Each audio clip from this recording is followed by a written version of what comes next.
শায়াতিন ওয়া আউযু বিকা রাব্বি আন ইয়াহদুরুন। টানে দেখো তো গলায় চাপ পড়ে কেন?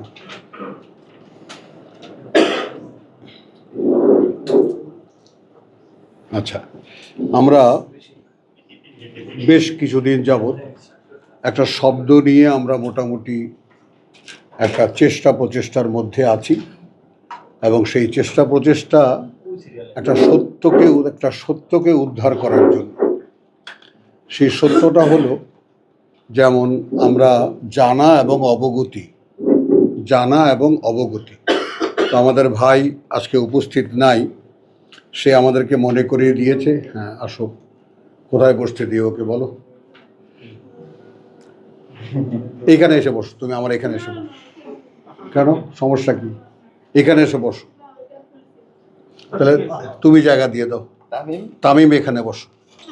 এই যখন বসো, আমি যখন তুমি এখানে বসি না, এই ছেলে, আমি বসতে বলেছি, বসো। আরে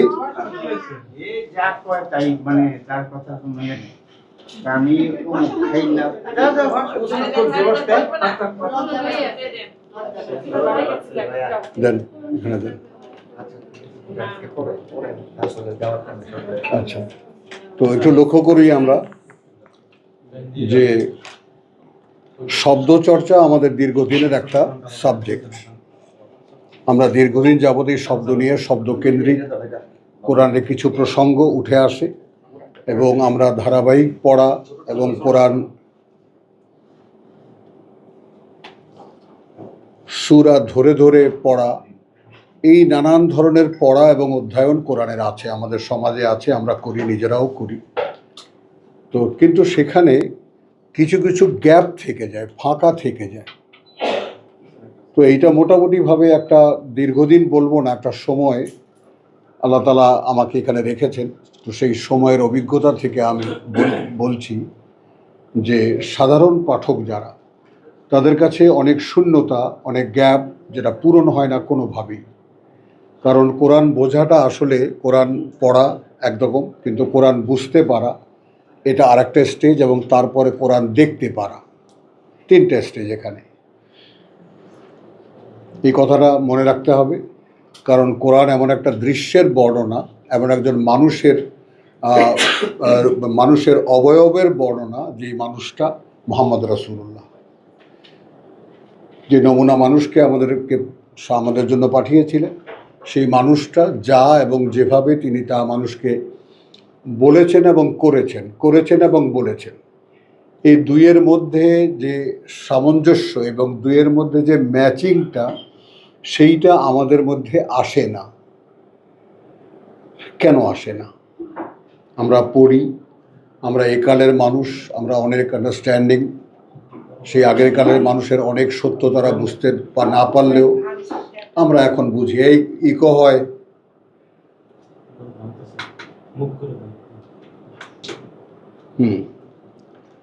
তো আমরা এই ব্যাপারগুলো নিয়ে আমরা এখন মোটামুটি, তো কম দিন হলো না, 8-10 বছর অনেকেই এখানে আছেন, আমরা পড়ছি, কিন্তু সেই পড়াটা কোনো এফেক্ট করছে না কেন, কার্যকর হচ্ছে না কেন আমাদের মধ্যে?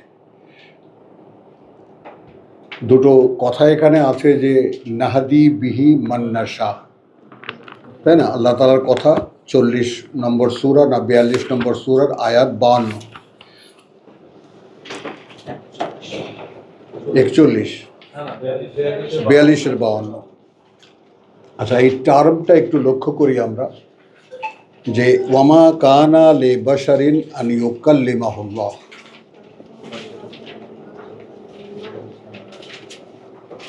মানে আদৌ সম্ভব নয় বা শোভন নয়, যেটাই বলি, যে এটা নয় কোনো বাশারের সেই অবস্থান।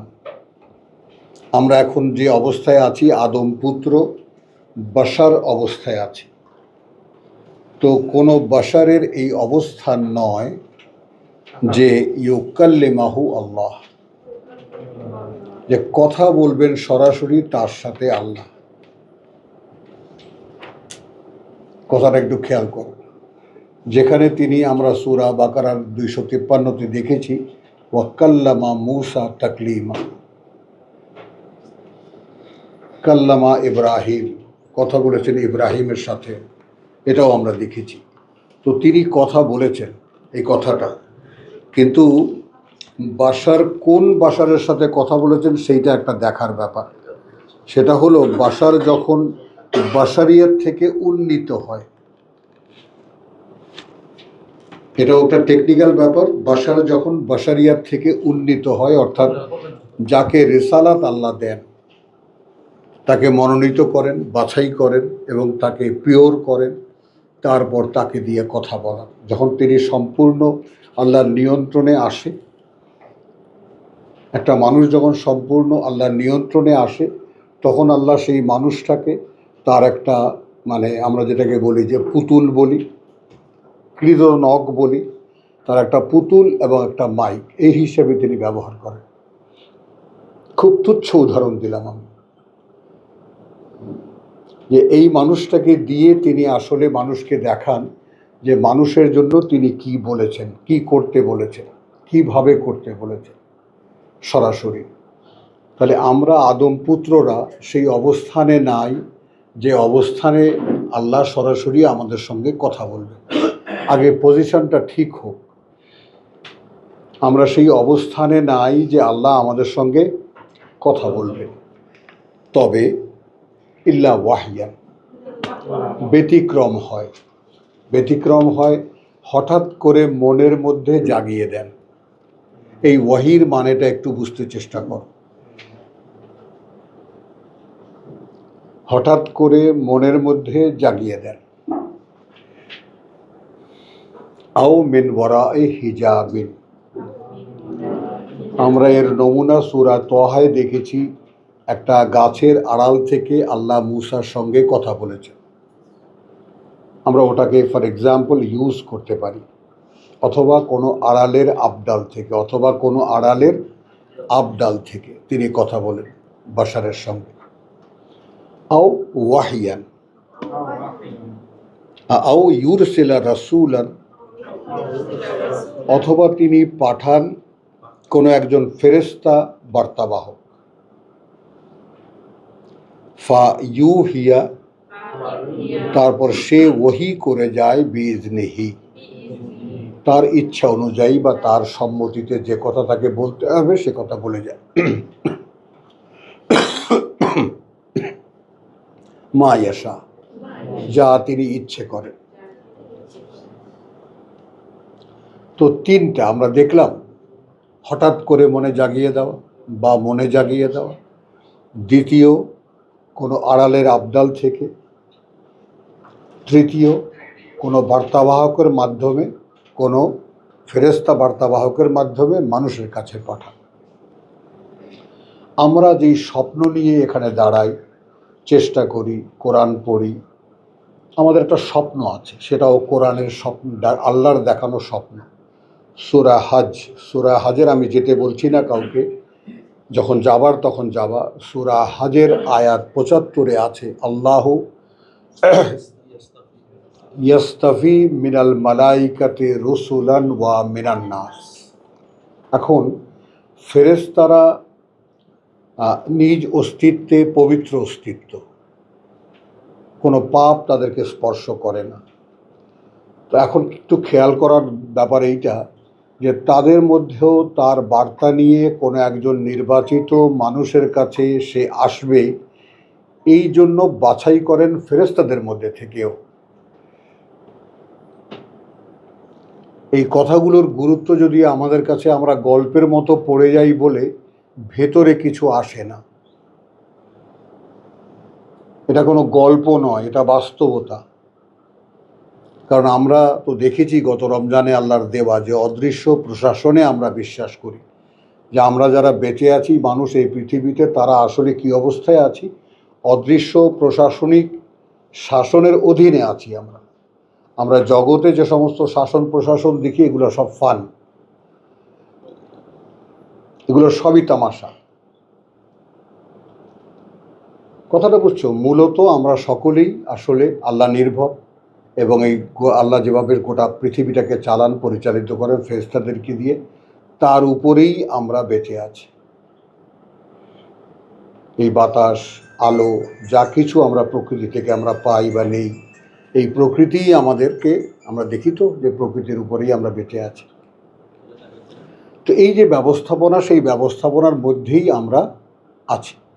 তো সেই ব্যবস্থাপনার মধ্যে থাকাকালীন অবস্থায় আমরা কেহই কিন্তু এই ব্যাপারে সচেতন নই যে আমরা একটা অদৃশ্য ব্যবস্থাপনার অধীনে আছি। আমরা এই যা কিছু পারিপার্শ্বিক অবস্থায় দেখতে পাই, শাসন প্রশাসন বলো বা তোমার এই যে সরকার বলো, এইগুলো রাজনৈতিক বলো, যাই কিছু বলো, এগুলোর মধ্যেই আমরা আমাদেরকে দেখতে পাই। তো অর্থাৎ আমরা আল্লাহ সম্পর্কে রীতিমতো অন্ধ। অদৃশ্যকে যারা আমরা দেখতে পাই না, যারা দৃশ্যমান জগতের যা কিছু দেখা যায় তার উপরেই আমরা বিশ্বাস করি এবং সেভাবেই আমরা মন মানসিকতা আমাদের পরিচালনা করি, এই অবস্থানটা অন্ধত্বের। আর একটা স্টেট আল্লাহ বলেছেন যে এটা একটা ধোঁকার আয়োজন, এবং এই যারা ধোঁকার আয়োজনের মধ্যে যারা মগ্ন হয়ে আছো তারা আসলে আমার সাবজেক্ট না। তো এইখানে আসলে একটুখানি কেঁপে উঠতে হয় যে আমি সৃষ্টিকর্তা হিসেবে যদি আল্লাহকে বিশ্বাসই করি, তাহলে তার কোনো সাবজেক্ট আমি হব না, এই ব্যাপারটা মন মেনে নিতে চায় না।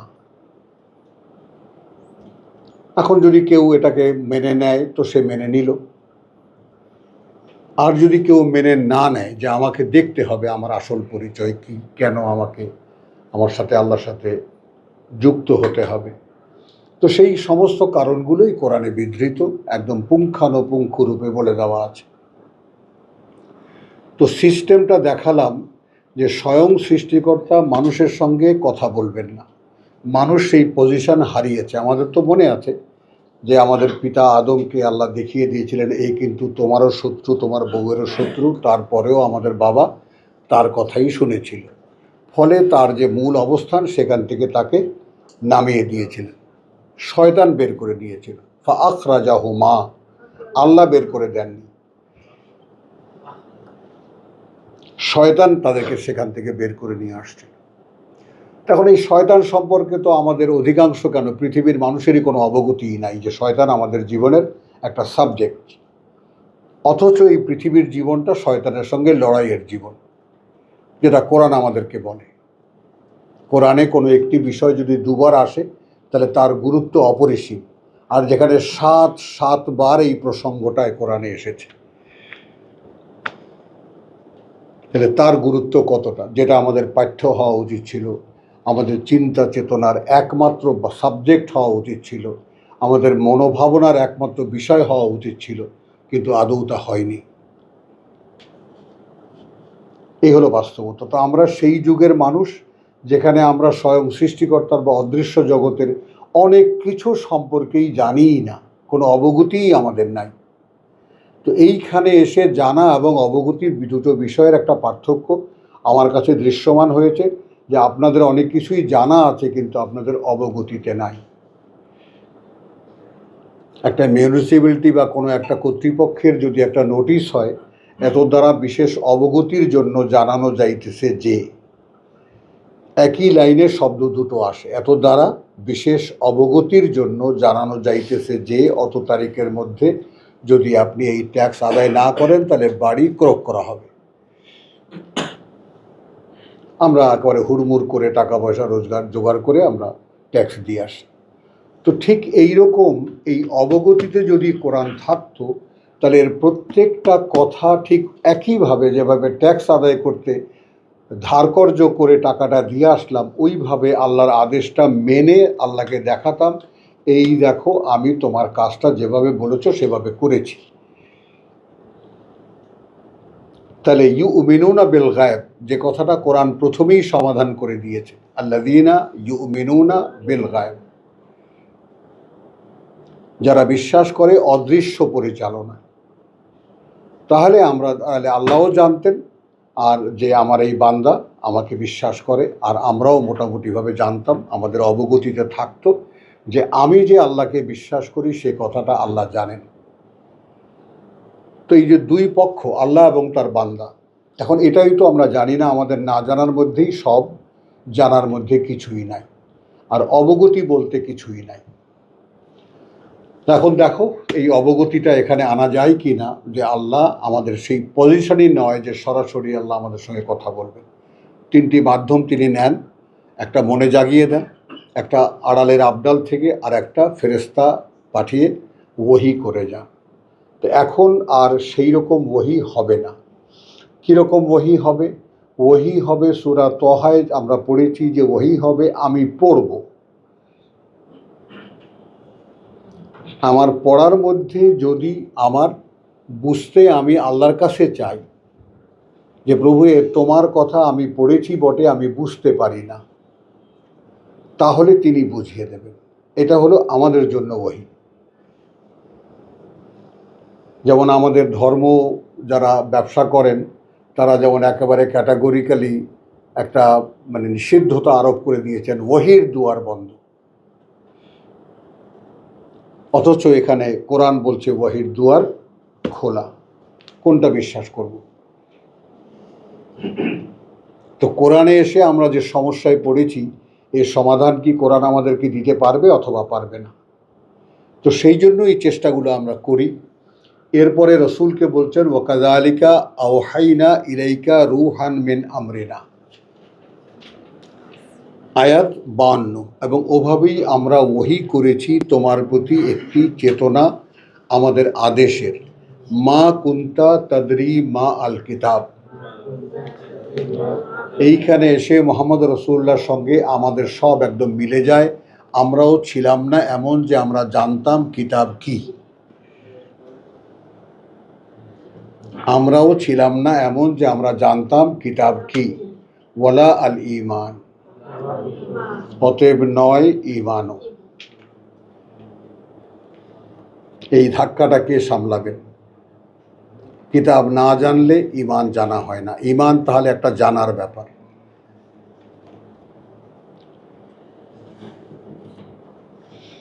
এখানে ইদরাক শব্দটাকে আর ভাঙলাম না, অনেক আলোচনা লম্বা হয়ে যাবে। মা কুন্তা তাদরি মা আল কিতাব, কথা বুঝছো?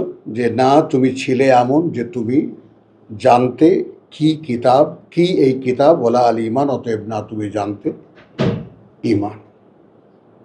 তাহলে এটাও আমরা সকলে বুঝে নেবার চেষ্টা করব যে ঈমান জানা না, কোরআন জানা না থাকলে ঈমান জানা হয় না, অতএব ঈমান হয়ই না।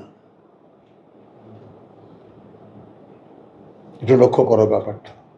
তো আমরা যে আমাদেরকে লা ইলাহা ইল্লাল্লাহু মুহাম্মদ রাসূলুল্লাহ বলে যে ঈমান বলা হয়, সেই কথাটা কতটা সত্য আর কতটা বাস্তব, আর এখানে কোরআন যেটা বলেছে সেটা কতটা বাস্তব, এটা দেখে নাও। ওয়ালাকিন, তবে জাআলনাহু নূরান, এই কোরআনের কথা বলছেন, একেই আমরা একটা আলো করেছি, একে আমরা একটা আলো করেছি। নাহাদি বিহি মান্নাসা, আমরা পরিচালিত করি এটা দিয়েই যাকে আমরা ইচ্ছা করি। আবার সেই অদৃশ্য বিশ্বাসে এসে গেল প্রশ্ন যে আমাদের মধ্যে কে এমন আছে যে আশা করি যে প্রভু তুমি আমাকে চালাও। কারণ আমাদের বাংলা তর্জমায় যা আছে আমাদেরকে রাস্তা দেখিয়ে দাও, এটাও আর একটা ব্লান্ডার। কথাটা বোঝো। এখানে সিম্পল একটা কথা যেটা আমরা সবাই এক কথায় বুঝে যাব, সিনেমা আমরা দেখিনি এমন মানুষ নাই, তাই না? তো সিনেমার পরিচালক থাকে, থাকে না? যত দামি নায়ক নায়িকাই হোক না কেন, পরিচালকের মাথায় থাকে এই নায়ক নায়িকাকে দিয়ে সে কি অভিনয় করাবে সেটা বুঝিয়ে দেয়। তারপরে শুটিং করতে গিয়ে দেখা যায় কাট কাট কাট কাট, একবার নয় 14 বার একটা টেক বা একটা সিন দৃশ্যের শুটিং হয়, মানে শুটিং করা হয়, ছবি তোলা হয়, তারপর তার মধ্যে থেকে একটা ফাইনাল করা হয় এবং সেগুলোকে কেটে কুটে একটা ধারাবাহিকতা এনে একটা বিশাল গল্প তৈরি করে আমরা 2.5 ঘন্টা 3 ঘন্টা বসে সেটা দেখি, কেঁদে কেটে একাকার হয়ে যায়। তো এই গল্পটা টোটালি থাকে কার মাথায়? পরিচালকের মাথায়। কিভাবে সে দেখাবে সেটা তার ব্যাপার। আমরা দেখি, সন্তুষ্ট হই। তো এখন আমাদের যিনি পরিচালক, তাকে কিন্তু আমরা রাস্তা দেখিয়ে দেওয়ার লোক বলি না। তিনি অ্যাক্ট করে নায়ক নায়িকাকে বুঝিয়ে দেন, দেখিয়ে দেন যে এইভাবে আমার দৃশ্যটাকে বাস্তবায়িত করতে হবে। তো এই জন্যে আমার পরিচালনার দায় যদি ভার যদি আমি আল্লাহকে দেই যে তুমি আমাকে পরিচালিত করো, একই শব্দ, এটা হয় এক অভিব্যক্তি। আর যদি অভিব্যক্তি এইরকম হয় যে তুমি আমাকে রাস্তা দেখিয়ে দাও, তাহলে তখন চলাটা তো হয় আমার উপরে, চলার দায়িত্ব তখন হয় আমার উপরে। তো আমরা সেই রাস্তা দেখিয়ে দিয়েছেন আল্লাহ বটে, কিন্তু চলতে তো আমরা চলছি না কেউই, এটা তো বাস্তবতা। এই জন্য যে ব্লান্ডারগুলো, গ্যাপগুলো, সেই গ্যাপগুলো পূরণের যেহেতু অবলম্বন আমাদের কাছে আছে, সেহেতু আমরা যে কয়জনই আল্লাহ তাআলা যাকে যাকে কবুল করেছেন তাদের পক্ষেই এখানে আসা সম্ভব হয়েছে। এবং যারা যারা ইচ্ছাটাকে ধরে রাখতে পারছো, মোস্ট ওয়েলকাম। এবং তাদের জন্য আল্লাহর পক্ষ থেকেই আমি একেবারে সালামুন আলাইকুম জানাচ্ছি তোমাদেরকে যে এইটা আল্লাহর একটা অসীম করুণা যে কাউকে আল্লাহ কোরআন শোনার তৌফিক দেন। কারণ শুনতে দেওয়াটাও ব্যাপার তার দেওয়া। এবং সেখানে তিনি বলেছেন যদি তিনি জানতেন যে এদের মধ্যে কোনো কল্যাণ আছে তাহলে তিনি শুনতে দিতেন। এখন আমি কোরআন পড়ছি, এটা যারা যারা শুনছো বুঝে নাও তুমি তোমার মধ্যে কোনো কল্যাণ দেখতে পাও কি না। অর্থাৎ তোমার পক্ষে কি আদৌ সম্ভব যে তুমি কোরআন যেরকম বলে সেই রকম হবা? আমার কথাটা কি বোঝা গেছে না বোঝা যায়নি? কোরআন যেভাবে যে কথাটা বলে সেই রকম হওয়ার কোনো স্বপ্ন তোমার মনে জাগে? যদি জাগে, এটা যদি আল্লাহকে দেখাতে পারো তাহলে আল্লাহ পরিচালনা করবে, এই গ্যারান্টি এই আয়াতে আছে। ওয়া ইন্নাকা লাতাহদি ইলা সিরাতিন মুস্তাকিম। এবার রসুলকে সুসংবাদ দিচ্ছেন যে এটা নিশ্চিত যে তুমি আসলে পরিচালিত করছো মানুষকে যেদিকে পথ নিশ্চিত স্থির, যেদিকে পথ নিশ্চিত স্থির, ইলা সিরাতিন মুস্তাকিম। সিরাত আল্লাহ, এই পথ আল্লাহ, আল্লাযী লাহু মা ফিস সামাওয়াতি ওয়াল আরদ, সেই আল্লাহর যার জন্যই ওই আকাশমণ্ডলী আর এই পৃথিবী। আলা ইলাল্লাহি তাসিরুল উমুর, এই জায়গাটা বড় ভয়ঙ্কর। এই আয়া, এই সূরার মানে সূরার এই শেষ কথাটা, একটা কথা সকলেই জেনে রাখো, তোমার প্রতিদিনের কাজের রিপোর্ট কিন্তু তার কাছে চলে যায়।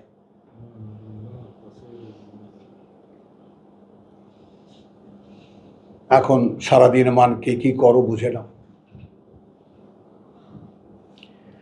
তো আলহামদুলিল্লাহ আমরা চলে আসছি।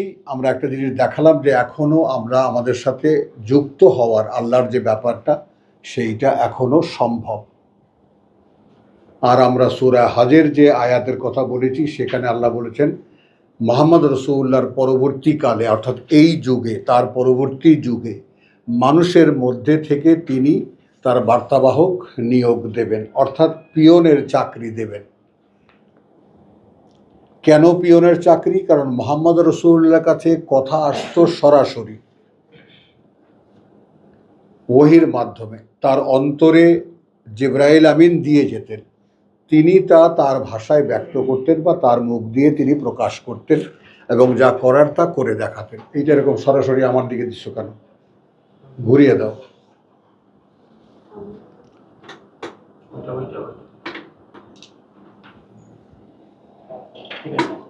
কথাটা কি বোঝা গেল? মুহাম্মদ রাসূলুল্লাহ বা আল্লাহ নির্বাচিত বার্তাবাহক যারা, তাদের কাছে ওহীর মাধ্যমে আসে। হ্যাঁ, তারা বলেন আমাদের কাছে ওহী হবে কিভাবে? আমাদের কাছে তো মুহাম্মদ রাসূলুল্লাহর সামনে কোনো কিতাব ছিল না। এমন নয় যে তিনি কিতাব খুলে খুলে পড়ে পড়ে মানুষকে শুনিয়েছেন। তার কাছে ওহী আসতো, তার মনে আসতো, অন্তরে আসতো, তিনি তা প্রকাশ করতেন তার ভাষায়। আর এখন আমাদের কাছে কি আসছে? আমাদের কাছে ছাপার অক্ষরে একেবারে বইয়ের আকারে বা কিতাব আকারে একখানা কিতাব আছে। আমরা সেই কিতাব পড়ব।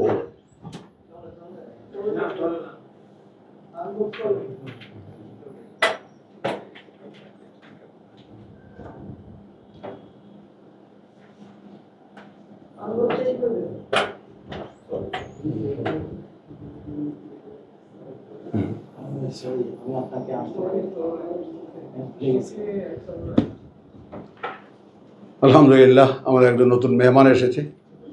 বলি আমরা সেই কিতাব পড়ব। পড়ার পরে যে অবস্থাটা হবে সেটা একটু খেয়াল করো। পড়ার পরে যদি সেই আয়াতের আসল বোধ আমাদের মধ্যে না আসে, তাহলে প্রার্থী হব আল্লাহর কাছে। এই কথাটা আদৌ আমরা বুঝি কিনা? কোরআন কোনো মানুষকে শেখাতে পারে না। আগে এই কথাগুলো বুঝে নাও। আল্লাহর এই কিতাব কোনো মানুষকে শেখাতে পারে না। হ্যাঁ, পাঠ শেখাতে পারে, যেহেতু অক্ষরের মধ্যে আছে। তো এই যে পাঠ শেখানো যায়, আমরা যারা একটু সিনিয়র, যারা অনেক পড়েছি, তারা হয়তো পড়াটাকে দেখিয়েও দিতে পারে। কিন্তু শিক্ষা, অর্থাৎ কোনো একটি আয়াত পড়ে তার থেকে যে কোনো বোধ তোমার উৎপন্ন হবে, সেটা কিছুতেই হবে না যদি আল্লাহ তোমাকে না দেন। এই রিজার্ভেশনটা এত কঠিন এবং কঠোর যে এইটা ভাঙার কোনো সাধ্য কারো নাই। কথাটা খেয়াল করো। কোরআনের পরে আমরা কিছু কথা লম্বা হয়ে যাচ্ছে, তারপরেও আমি বলি যে সূরা জিন থেকে একটা দৃশ্যপট তোমরা দেখে নাও। সেটা হলো সূরা জিন। জিনেরা বলছে যে আমরা একসময় ওই আকাশে একেবারে আমরা খুব সহজে আসা যাওয়া করতে পারতাম। ও আন্না কুন্না নাকউদু মিনহা মাকায়েদা লিস-সামঈ, আয়াত 9, সূরা জিন, সূরা 72-এর 9, যে আমরা একসময় ছিলাম এমন যে আমরা বসতে পারতাম সেখানে শোনার জন্য। ফা মান ইয়াস্তামিউ আল আন, এখন যেই শুনতে যায়, এখন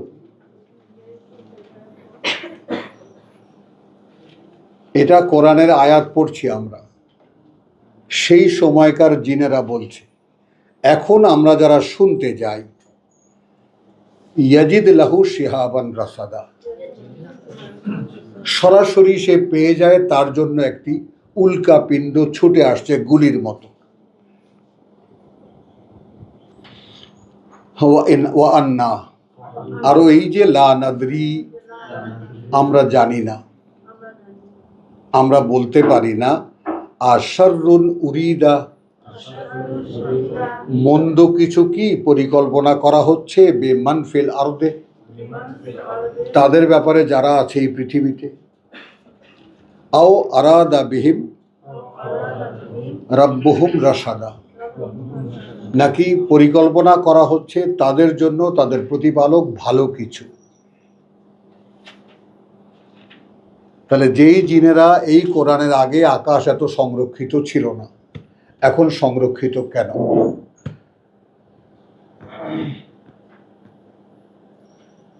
যে ইনফরমেশনটা আল্লাহ যে বান্দার কাছে দেবেন, সেই ইনফরমেশনটা লিক আউট হওয়ার কোনো সুযোগ নাই,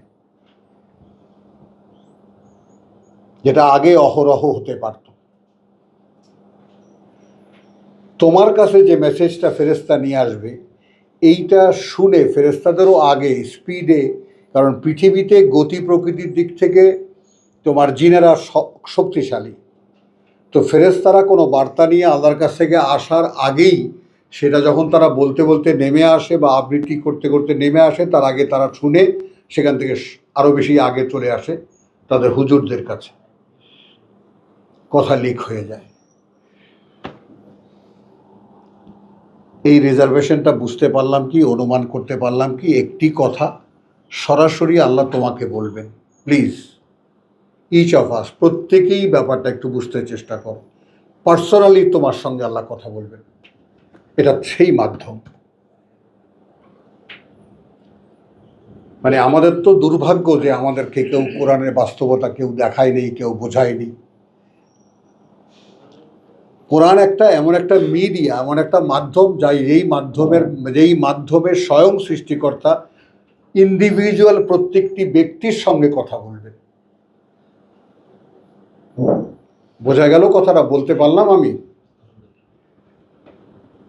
এখন সেইখানে কোনো লিকেজ হতে পারবে না। যে কাজটা আগে শয়তানরা করত, জিনরা করত। কি ব্যাপার বলো দেখি, আজকে কি হলো সবার? ইয়া কোথায়?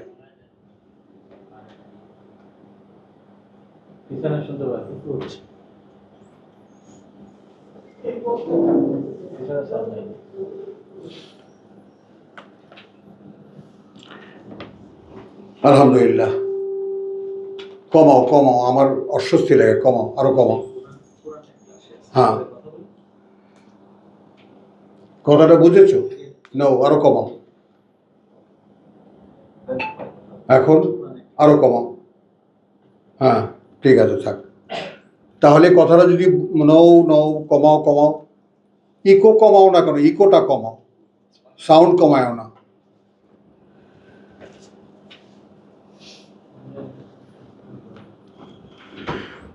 তো এই ছিল ইনফরমেটিভ কিছু আলোচনা, যেটা আমার বরাদ্দ ছিল 30 মিনিট, সেটা ছাড়িয়ে গেছি আমি, প্রায় 40 মিনিট হয়ে গেল। জিনদের প্রসঙ্গটা মাঝখানে আনার কারণে, যে আমাদের জানার মধ্যে যে আমাদের জানার মধ্যে বা অবগতির মধ্যে যে গ্যাপগুলো, যে শূন্যতাগুলো আছে, যার মধ্যেই এই সমস্ত ধর্মের এত বিচিত্র ময়দান তৈরি হয়েছে, যে যা খুশি তাই বলে যাচ্ছে। আর মানুষও তার কোনো ইনফরমেশনের ব্যাপারে কোনো অথেন্টিসিটির কোনো আগ্রহ দেখে না, কারণ কোনো প্রয়োজন নাই। অথচ একটা মানুষ একটা ইনফরমেশন পেল ধর্ম সম্পর্কে, আল্লাহ সম্পর্কে, রাসূল সম্পর্কে, যেখানে তার একটা নির্ভুল লা রাইবা ফি, কোনো ধরনের কোনো মানে সন্দেহ মাত্র নেই, এইরকম একটা ইনফরমেশনের সোর্স আমাদের কাছে আছে। আর সেই সোর্সটাকে সমস্ত ধর্মবেত্তারা একজোট হয়ে, একই মাসলা, কোরআন বন্ধ, ওটা কেউ বুঝতে পারে না। তো সাধারণ মানুষ তো ভয়েও সেখানে যায় না। এখন আমাদের মতো কিছু দ্রোহী মানুষ যুগে যুগে কালে কালে আল্লাহ তাআলা তৈরি করেন, যারা কোনো বাধা মানতে সহসা রাজি হয় না। খুঁজতে গিয়ে দেখা যায় যে সব সত্য লুকিয়ে এরা ব্যবসা করছে। এবং প্রত্যেকে খুব অনেস্টলি যদি তাকিয়ে দেখো, এই পুরো ধর্ম ব্যবসার মধ্যে, টোটাল প্রেক্ষিতের মধ্যে, ব্যবসা ছাড়া এটাকে তুমি আর কিছুই বলতে পারবে না। এখানে কোনো জনকল্যাণ, মানুষের কল্যাণ, মানুষের জন্য কাজ করা বা আল্লাহর কথা মানুষকে জানানো কিচ্ছু নেই এখানে। একদম নিরেট বিজনেস, স্বার্থ সংশ্লিষ্ট। আর সেই সব কথাগুলো কোরআনে আছে। আমি নিজে থেকে কিছু বলিনি, আল্লাহই বলেছেন এগুলো। তো আলহামদুলিল্লাহ, ভূমিকা আমি এখন শেষ করি, এরপরে আমি সাবজেক্টে চলে যাব। আলহামদুলিল্লাহ, আমরা সূরা মানে আল ইমরানের আমাদের যে শব্দ চর্চা, সেই শব্দ চর্চায় আমরা প্রবেশ করব আয়াত 166 থেকে।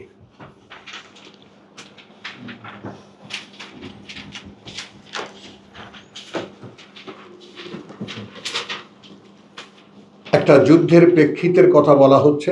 হ্যাঁ,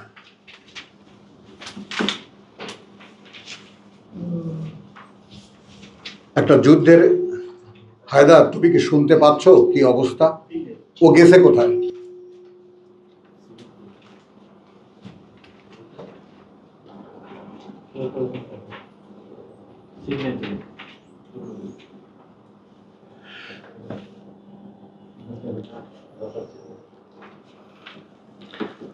আচ্ছা, আলহামদুলিল্লাহ, আমরা কমনলি একটা যা কিছু সমস্যা আমাদের জগতে আছে, আমাদের জীবনে আছে, সেখানে দেখি ব্যাপারটা ওয়ামা আসাবাকুম ইয়াউমা ইলতাকাল জামাআনে। এই ব্যাপারটা একটু সকলে বোঝো। যা কিছু পড়েছে, আপতিত হয়েছে তোমাদের উপরে মুখোমুখি যুদ্ধের দিনে, দুই দলের মুখোমুখি যুদ্ধের দিনে যা কিছু বিপদাপদ তোমাদের উপরে আপতিত হয়েছে, ফা বিইজনিল্লাহ। কিভাবে নেবা ব্যাপারটাকে? এইটাকে সাধারণভাবে যেটা বলেছেন সূরা হাদীদে, আমাদের উপরে এমন কিছু আপতিত হয় না, বা পৃথিবীর উপরে এমন কিছু আপতিত হয় না, তাই না, যেটা পূর্বলিখিত নয়। বুঝে নাও ব্যাপারটা। তাহলে যারা বিশ্বাসী তারা কি করে, তারা শুধু দর্শক একজন। আমার এটা হওয়ার ছিল, তাই হয়েছে, আমি দেখলাম কি হওয়ার ছিল।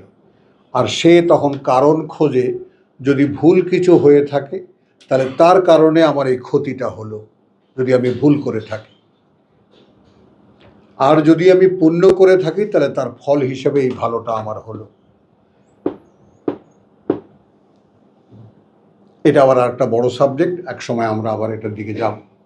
মানে কর্মের ফল আল্লাহ ক্যাটাগরিক্যালি বলে দিয়েছেন, দেখো তোমাদের যা কিছু হয় তোমাদের কর্মের ফল। মন্দ হলে সেটা তোমাদেরই কর্মের ফল, ভালো কিছু হলে সেটাও তোমাদেরই কর্মের ফল। কিন্তু যা কিছু হয় তোমাদের ব্যাপারে, যখন ঘটে সেটা ঘটে অনুমতি ছাড়া ঘটে না। হোয়াট এভার হ্যাপেনিং, যা কিছুই হয় এই পৃথিবীতে, এই কথাটা একটু খেয়াল করবা।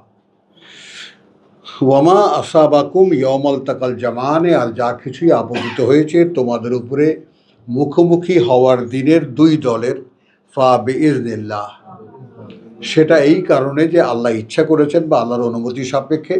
এরপর আসলো কারণটা, ওয়ালে ইয়ালামাল মুমিনিন, এবং এই জন্যে যে তিনি জানতে চান বিশ্বাসী কারা। আমার জীবনে এটা ঘটাচ্ছিল, সে এটা শুনে জেনেও সে ধৈর্য ধরল। জি, বিশ্বাসী কারা এটা তিনি জানবেন। কারণ বিশ্বাসীদের নমুনা আমরা সূরা বাকারায় দেখেই এসেছি, আল্লাযীনা ইযা আসাবাতহুম মুসিবাতুন ক্বালু ইন্না লিল্লাহি ওয়া ইন্না ইলাইহি রাজিউন উলাইকা আলাইহিম হুদাম মির রাব্বিহিম ওয়া উলাইকা হুমুল মুফলিহুন। পরিষ্কার একেবারে। আর আমরা সেই ইন্না লিল্লাহি ওয়া ইন্না ইলাইহি রাজিউনকে কোথায় নিছি? মরে গেলে আমরা ইন্না লিল্লাহি ওয়া ইন্না ইলাইহি রাজিউন। চলি এরপরে 167 সূরা আল ইমরান এরপরের আয়াত। এক হলো লিয়ালামাল মুমিনিন, এরপরে আবার আসছে ওয়ালে ইয়ালামা, এবং যেন জানতে পারেন তিনি আল্লাযিনা নাফাকু, কারা তারা, যারা মুনাফিক। বলো, যারা দুমুখ আচরণ করছে, মুখে বলছে বিশ্বাসী, কাজে বিশ্বাসী নয়। ওয়াকিল আলাহুম, যখন বলা হয়েছে তাদেরকে, তাআলাউ কাতিলু ফি সাবিলিল্লাহ, আসো ভাই, মদিনার লোকদেরকে যখন বলা হলো যে আসো ভাই যুদ্ধ করো আল্লাহর পথে, মুনাফিকদেরকে বলা হয়েছে আসো যুদ্ধ করো আল্লাহর পথে।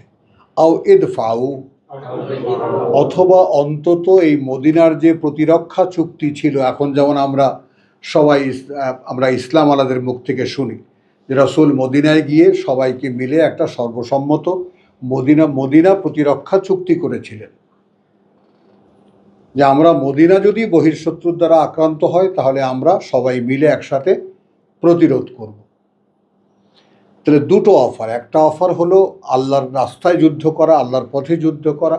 আচ্ছা, আর যদি তা না হয় অন্তত আসো আমরা মদিনাকে মক্কার লোকেরা আক্রমণ করেছে, বোঝা গেল? অতএব মদিনার বাসীদের তো এটা একটা চুক্তিবদ্ধ যে আমরা মদিনাকে আমরা শত্রুর থেকে আমরা ইয়া করব। এখন এখানে দেখো মুনাফিকদের ব্যাপারটা একটু। ক্বালু, তারা বলেছে, লাউ না আলামু, যদি আমরা জানতাম, কিতালান, এটা একটা যুদ্ধ, লা আত্তাবানাকুম, অবশ্যই আমরা তোমাদের সঙ্গে থাকতাম। এটা তো যুদ্ধ নয়, এটা একটা ড্রামা। তোমরা হিজরত করে এর আগে কিছুদিন আগে মক্কা থেকে মদিনায় আসছো, আইসা আমাদেরকে জ্বালাইতেছো না? ইতিমধ্যে বেশ কিছু লোক চলে এসে সদেরেক লোক চলে আসছে, মদিনার একটা বোঝা হয়ে গেছে তোমরা রিফিউজিরা, আর সেই মক্কার লোকেরাই আসছে। তোমরা আসলে একটা অ্যারেঞ্জ একটা ড্রামা করতেছো মদিনা দখলের জন্য। মুনাফিকদের যে কিভাবে মুনাফিকরা মদিনার সমস্ত সমাজকে নষ্ট করেছে। লাউ না'লামু কিতালান লানাত্তাবা'কুম, অবশ্যই আমরা তোমাদের সঙ্গে থাকতাম। লাত্তাবা'নাকুম, আচ্ছা, এখন এখানে আল্লাহ তাআলা একটা কথা বলছেন, মন্তব্যটা একটু খেয়াল করো, মানে যেগুলো খুঁটিয়ে দেখা কোরআনের। হুম লিল কুফরে, অর্থাৎ যুদ্ধের ওই প্রেক্ষিতে তারা প্রত্যাখ্যানের জন্য, হুম লিল কুফরে, তারা জন্য প্রত্যাখ্যানের, তারা জন্য প্রত্যাখ্যানের, ইয়াউমাইযিন, সেই দিন, আকরাবু, হ্যাঁ, কাছের ছিল, নিকটতর ছিল, মিনহুম লিল ঈমান, তাদের মধ্যে, হ্যাঁ, তাদের চাইতে, বিশ্বাসের চাইতে, অর্থাৎ তারা বিশ্বাসের চাইতে অবিশ্বাসের দিকেই ঝুঁকেছিল, সেই দিন ঘনিষ্ঠতর ছিল, যার কারণে তারা এই কথা বলেছে যে যুদ্ধ থাকলে, এটা যদি যুদ্ধ আমরা জানতাম তাহলে অবশ্যই আমরা, হ্যাঁ, সাথে থাকতাম। ইয়াকুলুন বিআফওয়াহিহিম, তারা ওটা বলছে তাদের মুখ দিয়ে, হ্যাঁ, মা লাইসা ফি কুলুবিহিম।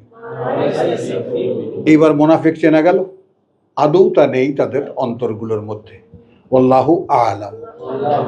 এখন দেখো এই কথাটা কতভাবে, একদিকে হলো লাউ না আলাম, যদি আমরা জানতাম, আবার আয়াতের সূচনায় হয়েছে ওয়ালে ইয়া আলামা, একই শব্দ, আইন লাম মিম, ইলম, জানা বা অবগতি, এই কতভাবে তিনটা টার্মে এখানে ব্যবহার হলো। প্রথমে আসলো আল্লাহর জানা সম্পর্কে, যে আল্লাহ জানবেন মুনাফিক কারা। তারপরে এরা বলছে, মুনাফিকরা বলছে, যদি আমরা জানতাম যেটা যুদ্ধ অবশ্যই তোমাদের সঙ্গে থাকতাম। এরপরে আসলো কি, ওয়াল্লাহু আ'লামু বিমা ইয়াকতুমুন, আল্লাহ তোমাদের চাইতেও ভালো জানেন সেই সব কি তোমরা গোপন করো। মুখে তো যা বলার বললে, আসলে কি গোপন করো সেটা তোমার চাইতেও আল্লাহ ভালো জানেন। আ'লামু। এখন আমরা কিভাবে নেব আমরা এই কথাগুলোকে, যে আমরা কি জানি যে আমাদের চাইতেও আমাদেরকে আল্লাহ ভালো জানেন, আমাদের মনের মধ্যে কি আছে তা আমাদের চাইতেও আল্লাহ ভালো জানেন? জানি না।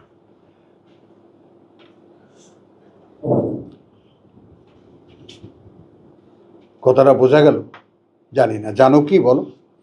জানি না।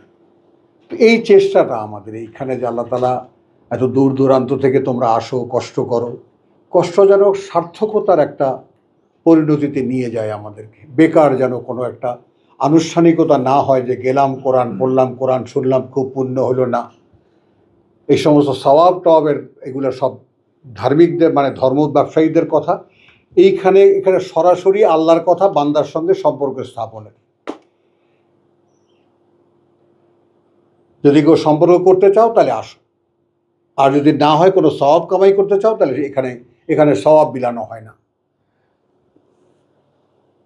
কোনো মানুষ যদি নিজেকে চিনতে চায়, সে যদি এই পৃথিবীটাকে চিনতে চায়, সে যদি নিজের পরিচয় জানতে চায়, সে যদি আল্লাহকে চিনতে চায়, তিনি যেন এখানে অবশ্যই আসেন। এখন তো দেখলে তোমার ভেতর বাহির সব আল্লাহ জানেন, আর আমরা এখন সবাই কি তাকালামে একজন আরেকজনের মুখের দিকে তাকিয়ে বলছি না, তার মানে আমি আমাকে জানি না, আমি আমাকে চিনি না। আর এখন আমাদের সেই বহু আলোচিত 40 না 41-এর 36 কি বলো, ওয়ামাই ইয়াশু আন যিকরির রহমান, সবারই তো মনে আছে।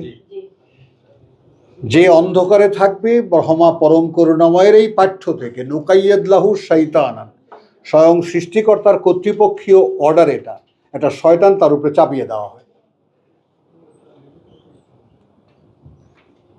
হলো।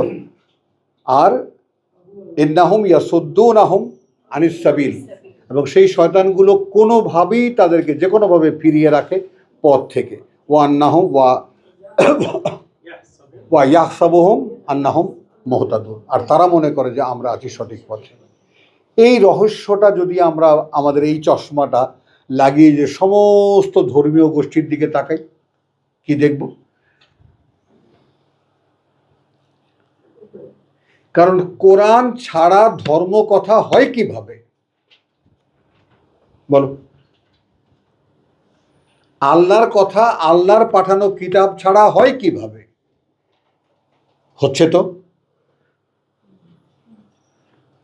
বলো হচ্ছে কিনা? ভালোভাবেই হচ্ছে। তাহলে সেগুলো আল্লাহর কথা নয়।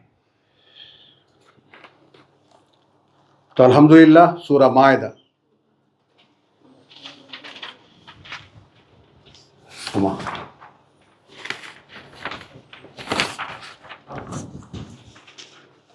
সূরা নিসা, সরি সূরা নিসা 63:4।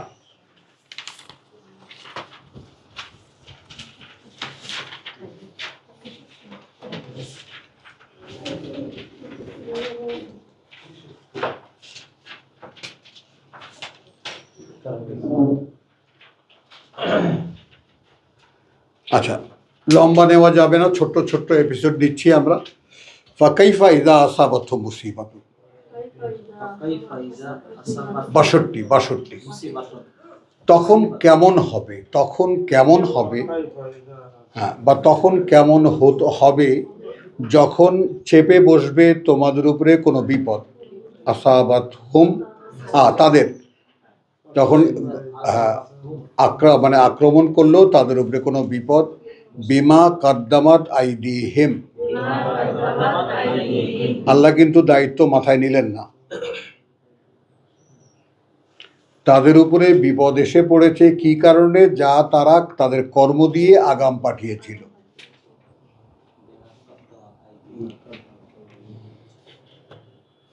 এখন দেখো, আমরা এই পৃথিবীর জ্ঞানে, পৃথিবীতে যা কিছু জ্ঞান বিজ্ঞান ছড়ানো সেগুলো আমরা জানি না? প্রচণ্ড রৌদ্রতাপ, সাগরের মাঝখানে থেকে জলকণা তুলে নেয়, বাষ্প বানিয়ে জলকণা তুলে নেয়, সেগুলো ছোট ছোট মেঘ তৈরি করে। বাতাসের বিভিন্ন প্রবাহ সেগুলোকে মেঘ তৈরি করে এবং একসময় ভারী মেঘ হয়। সেই সাগর থেকে তুলে নেওয়া পানি আবার বৃষ্টি হয়ে পৃথিবীতে ঝরে, কি না বলো? আবার এই পৃথিবীতে তাপ উত্তাপের যদি প্রচণ্ড এদিক সেদিক হয়, তাহলে এখন দেখা যায় যে কি যেন বলে যে পরিবেশ দূষণ, হেনা তেনা, এটা সেটা, তারপরে আরও কি কি সমস্ত গণ্ডগোল সব আছে, এগুলো সব ঘূর্ণিঝড় তৈরি করে। তো যা কিছু পৃথিবীতে আমরা করি সেগুলোর রিয়াকশান হিসেবে এগুলো আমাদের উপরে আপতিত হয়। তো ঠিক এইটা যেমন আমাদেরকে আল্লাহ তাআলা তার গোলামি করার জন্য পৃথিবীতে পাঠিয়েছেন পরীক্ষার জন্য। সেই পরীক্ষার কাজ রেখে যদি আমরা অন্য কিছু করি, তাহলে সেগুলোই আমাদের অপকর্ম, যেটা কর্ম নয়। যেটা কর্ম নয় সেটাই তো অপকর্ম। তো আমাদের অপকর্মের কারণেই যা কিছু আমাদের জন্য জমা হয়, সেগুলো আল্লাহ তাআলা নোটিশ হিসাবে আমাদের উপরে আবার আঘাত করেন সেগুলো। এটা এই প্রকৃতির নিয়ম, যে নিয়মের মধ্যে আল্লাহ তিনি আমাদেরকে রেখেছেন। তাহলে বিমা কাদ্দামাত আইদিহিম সুম্মা জাউকা, অতঃপর আসবে তারা, ওই মোনাফেকরা, সাবজেক্ট কিন্তু চলছে, আসবে তোমার কাছে, ইয়াহলিফুন, এসে হলফ করে বলবে, কসম করে বলবে। কি বলবে? বিল্লাহে, আল্লাহর নামে বলবে। ইন আরাদনা ইল্লা ইহসানান, না আমরা চেয়েছি ভালো করা ছাড়া আর কিছুই, আমরা উপকার করতেই চেয়েছিলাম। ওয়া তৌফিকান, এবং ব্যাপারটা মিলমিশ করে দিতে চেয়েছিলাম, মীমাংসা করে দিতে চেয়েছিলাম। এখন এখানে আসলো 63। উলাইকা, ওই রকম যারা, আল্লাযীনা ইয়ালামুল্লাহ, ওই রকম যারা, তাদেরকে জানেন আল্লাহ, মাফি কুলুবিহিম, কি আছে বা যা আছে অন্তরগুলোর মধ্যে তাদের।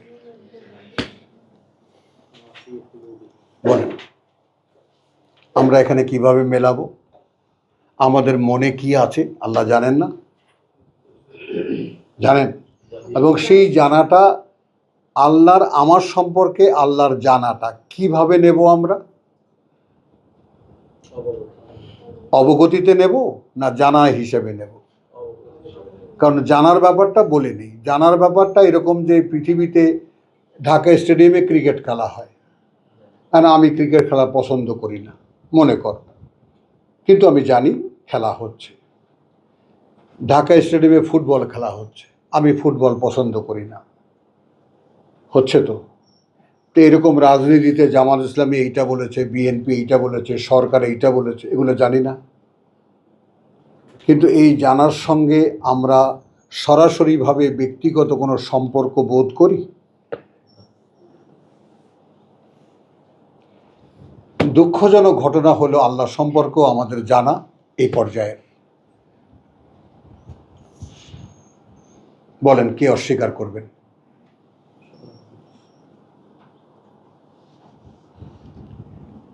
কমনলি কত, ওই আকাশ কে বানিয়েছে? আল্লাহ বানিয়েছে। এই পৃথিবী কে বানিয়েছে? আল্লাহ বানিয়েছে। তোমায় কে বানিয়েছে? আল্লাহ বানিয়েছে। কিন্তু এগুলো বলার সঙ্গে সঙ্গে আমি কোনো এফেকশন, কোনো সম্পর্ক বোধ করি না এই কথাগুলোর সঙ্গে আমি। নো। করি কি বলেন? অনেস্টলি বলবেন। তো ওই ভেদটা, ওই দেওয়ালটা ভাঙার জন্য চেষ্টা করছি, যে আল্লাহর জানাটা। তারপরেও দেখো আমাদের পক্ষ থেকে, আমাদের এই রকম মোনাফিক টাইপের মানুষ, আমাদের বিশ্বাসে কোনো খবর নাই, বিশ্বাস কি তাই আমরা জানি না, কোরআন কি তাই আমরা জানি না, কে আল্লাহ তাই আমরা জানি না, আমি এখানে কেন তাও আমরা জানি না। কোনো একটা ব্যাপারে আমাদের অবগতি স্পষ্ট নয়।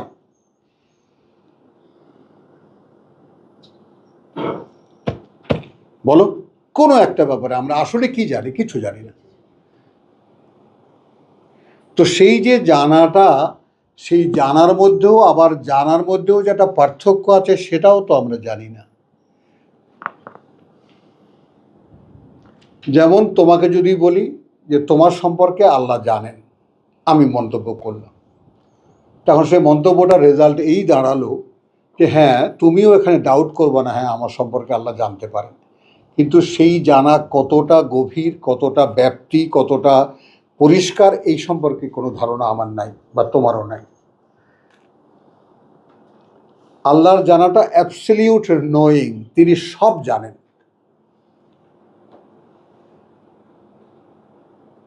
বলেন বলেন কথাটা, আল্লাহর জানাটা অ্যাবসলিউট নোয়িং, একদম ক্লিয়ার সব কিছু, আমার ভেতর বাহির, এটা সেটা, চিন্তায় ভাবনায়, মনে অন্তরে, যেখানে যা কিছু আছে সব তিনি জানেন। এখন এটা কিভাবে সম্ভব আল্লাহর পক্ষে জানা, সেটা কোরআন বুঝিয়ে দিয়েছে আমাদেরকে, কিন্তু ওইটা বড় সাবজেক্ট, আমরা ওদিকে যাব না। এখন আল্লাহ আমার সম্পর্কে জানেন, এখন আমি কি আল্লাহ সম্পর্কে জানি?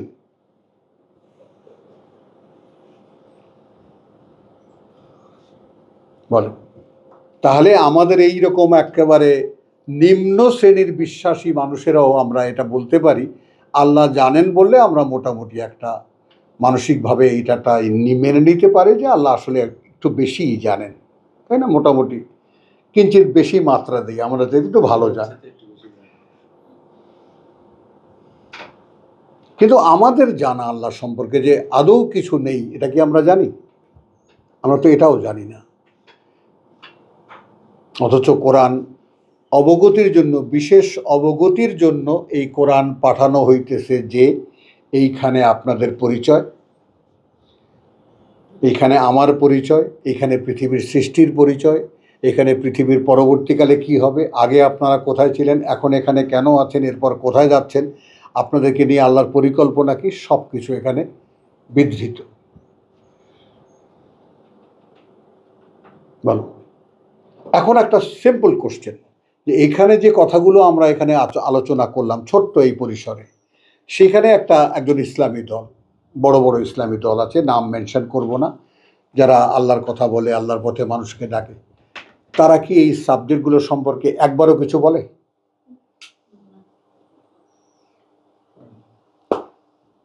নাও, বলে কিছু? নাও। যে ভাই, তুমি যদি আল্লাহকে না জানো, তোমাকে যদি আল্লাহ না জানেন, তাহলে কিন্তু কিছু হচ্ছে না।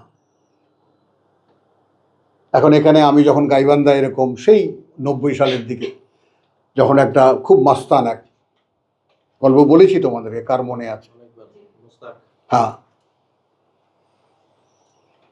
বুঝেছ?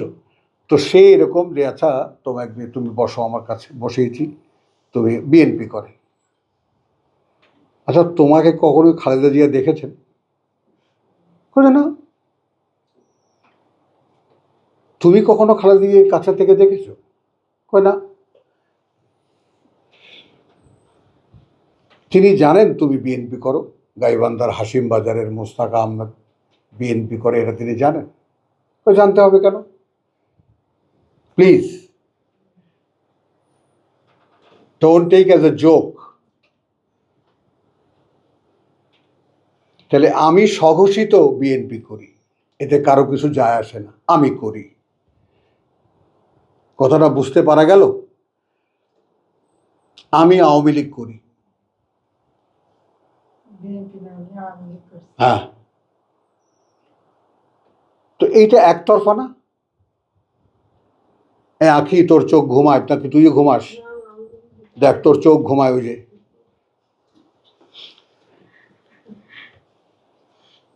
কথাটা বোঝা গেল? কথাটা এখানে এই অবগতির ব্যাপারটা একটু খুব সিরিয়াসলি আমি এখানে ধরেছি কেন ব্যাপারটাকে, যে এই ব্যাপারটা অর্থাৎ কেউ জানে না আমাকে, না শেখ হাসিনা আমাকে চেনে আমি আওয়ামী লীগ করি, আর না খালেদা জিয়া আমাকে জানে আমি বিএনপি করি, না আমি কোনোদিন তাকে দেখেছি, না সে আমার বাপদাদা 14 গোষ্ঠীর কোনো পরিচয় জানে।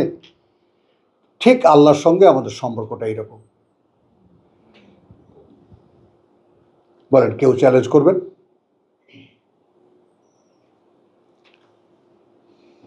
বলেন।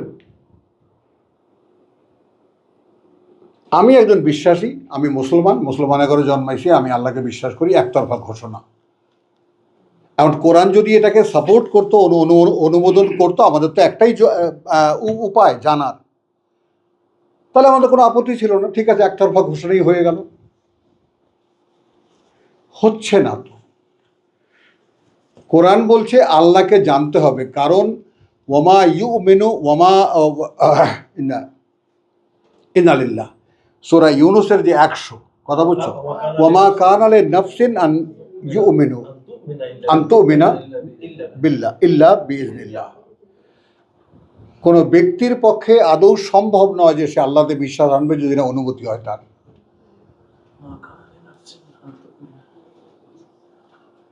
কে জানে?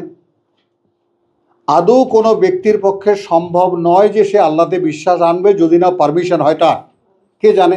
জীবনে শুনেছ? কে শুনেছ বলো? আমাদের যেসব হুজুররা আমাদেরকে মানে কোনো হিন্দু মুসলমান হতে গেলে বা আমাদেরকে লা ইলাহা ইল্লাল্লাহ মুহাম্মাদুর রাসূলুল্লাহ ফাদাখালাল জান্নাতেই ঢুকিয়ে দেয় একেবারে। এখন আদৌই লা ইলাহা ইল্লাল্লাহ মুহাম্মাদুর রাসূল এটা কালেমায় ঈমান কিনা তাও তো কেউ জিজ্ঞাসা করে না। এবং এখন তো খোলাখুলি কত কিছু আসছে, ইন্টারনেটেও চলে আসছে যে লা ইলাহা ইল্লাল্লাহ মুহাম্মাদুর রাসূল এটা কালেমায়ে তাইয়্যিবা কোথায় লেখা আছে? না কোরআনে আছে, না হাদিসে আছে, না কোথাও আছে।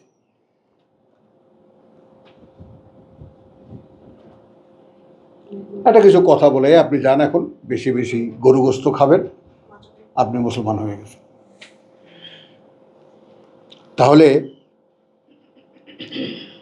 ফাকাইফা ইযা আসাবাতুম মুসিবাতুন বিমা কাদ্দামাত আইদিহিম সুম্মা জাউকা, অতবার আসতো তোমার কাছে, কথা বুঝছো, ইয়াহলিফুন, হলফ করতো, বিল্লাহে ইন আরাদনা ইল্লা ইহসানান ওয়া তৌফিকা উলাইকা আল্লাযিনা ইয়ালামুল্লাহু মা ফি কুলুবিহিম। এখন এই আয়াত পড়ার সঙ্গে সঙ্গে আমার কি একবারও মনে হলো যে আমার মনে কি আছে তা আল্লাহ জানেন? হলো না। আমি তো একটা গল্প বললাম, ওদের মনে কি আছে সেইটা আল্লাহ জানে। আমার সাথে তো কিছু হলো না। হলো আমার সাথে সম্পর্ক হলো এই আয়াতের? কেন হলো না? কারণ এই আয়াতের সঙ্গে আমি কোনো সম্পর্ক বোধ করি না। তাহলে কেন যদি আমাকে 4 বছর বয়সে এটা মুখস্থ করতে দিত, তাহলে আমার মাত্র 6 মাস লাগতো এই কোরআন মুখস্থ করতে, এত বড় একটা কিতাব মুখস্থ করতে। তাহলে মানব সন্তানের জন্য এই কিতাব এতটাই উপযোগী, এতটাই মানে যাকে বলে যে সামঞ্জস্যশীল, যেটা মানব শিশুর এই পৃথিবীতে পা রাখার বা জ্ঞানের জগতে পা রাখার আগেই এই কোরআন মুখস্থ হয়ে যেতে পারে। তারপর শব্দগুলোর মানে জানতে লাগে 1 থেকে 1.5 বছর। বোঝা গেল কথাটা? তা আমার জীবনের সূচনাই হতো কোরআন দিয়ে। তারপর সারা জীবন আমি কোরআনকে বুঝতাম, পায়ে পায়ে পায়ে পায়ে পায়ে পায়ে এটা আমি জানি, এটা আমি জানি, এটা আমি জানি, এটা আমি জানি, সেরকম ব্যবস্থাই তো উনি করেছিলেন। কিন্তু আমাদের শিক্ষা ব্যবস্থা, আমাদের ধর্মীয় ব্যবস্থা, আমাদের সব কিছু, গুরুজন যাই বলো, মুরব্বী টুরব্বী, কেউ আমাদেরকে এই পথে চালাননি। মুসলিম মাত্রই একজন বিশ্বাসী, সেই বিশ্বাসীর ঘর কি হবে? মা কোরআন জানে, বাবা কোরআন জানে, দাদা কোরআন জানে, ভাই কোরআন জানে, মামা কোরআন জানে, নানা কোরআন জানে, সবার কোরআন মুখস্থ। এই হলো মুসলিম পরিবার। সেইখানে অবগতি, প্র্যাকটিস, সেই ক্ষেত্রে কিছু পার্থক্য দেখা দেবে। কিন্তু এমনও বহু মুসলিম পরিবার আছে, কথা বুঝছো, পিএইচডি ফিএইচডি সব কিছু করে আসছে, কত কিছু করে আসছে, কিন্তু কোরআন পড়তেই জানে না। হ্যাঁ ভাই, ছোটবেলায় পড়েছিলাম ঘরে, কিন্তু মনে নেই, কারণ দরকার তো বোধ করে না। অথচ আমার জীবনটা যে টোটালটাই শূন্য এই কোরআন ছাড়া, এটা কেউ কাউকে বলিনি আমরা। চলো, ওয়ামা আরসালনা মিন রাসূলিন ইল্লা লিইউতা।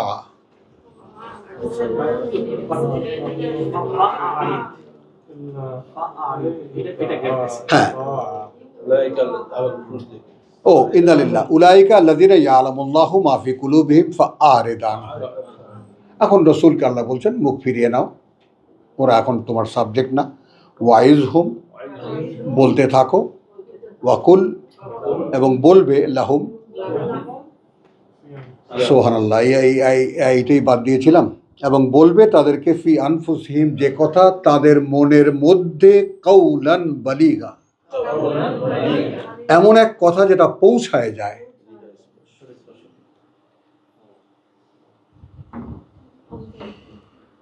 বলো, এত গুরুত্বের সাথে এই আয়াতটা নিলাম যে এই কথাটুকু পড়ে শোনাবো, সেটাই ভুলে গেলাম। অর্থাৎ তাহলে কি হলো? মোনাফিক তুমি চিনতে পারলে, হলো। তারপরে বিপদে পড়লে তোমার কাছেই আসলো, তারা এসে কিরা কসম কাটলো, আল্লাহ তো জানেন ওদের মনের মধ্যে কি আছে, এটা তোমাকে আমি জানিয়ে দিলাম। এখন ওই রকম যারা, তাদের কথা আল্লাহ জানেন বলে রাসূলের কাছ থেকে দায়িত্বটা সরিয়ে নিলেন। তারপর বললেন, ফাআরিদ আনহুম, তোমার বলার ছিল, বলা হয়ে গেছে, এখন ওখান থেকে মুখ ফিরিয়ে নাও। দেখো, এরা শোধরাবে না, তবে বলতে থাকো, ওয়াইজ হুম, ওয়াজ করো বা সাবধান করতে থাকো, সতর্কবার্তা দিতে থাকো। ওয়াকুল্লাহুম, কিন্তু একটা কথা, এই যে এই কথাটা যারা আমরা কোরআন পড়ে মানুষকে শোনাতে চাই, তারা প্রত্যেকেই এই কথাটা খুব ভালোভাবে বোঝো জিনিসটা, যে আমাকে বলতে শিখতে হয়েছে।